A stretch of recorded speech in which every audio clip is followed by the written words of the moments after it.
కష్టంలోంచి మన బుద్ధితో మనం పైకి రాలేం. అట్లా ఇరుక్కుపోయాం. ఇరుక్కుపోయినప్పుడు ఆపద మొక్కులవాడా అని పిలుస్తాం. ఈ ఆపద నుంచి నన్ను తప్పించు. మొక్కేం పెడతాం? మన శక్తితో. ఒక్కొక్కడంటాడు నేను నా తలనీలాలు ఇస్తానంటాడు, ఒకడంటాడు కొండకి నడిచొస్తానంటాడు, ఒకడంటాడు స్వామి నీ హుండీలో 5 రూపాయలు వేస్తానంటాడు.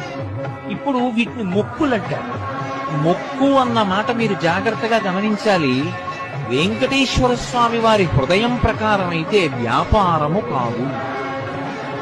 అది పాపము వలన దుఃఖం వస్తోందని వాడు తెలుసుకోవాలి.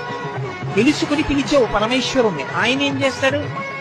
నేను ఆదుకోకపోతే ఎవరు ఆదుకుంటారు? లక్ష్మి అందుకుని ఉంటాను ఈ కలియుగంలో వెంకటాచలం మీద.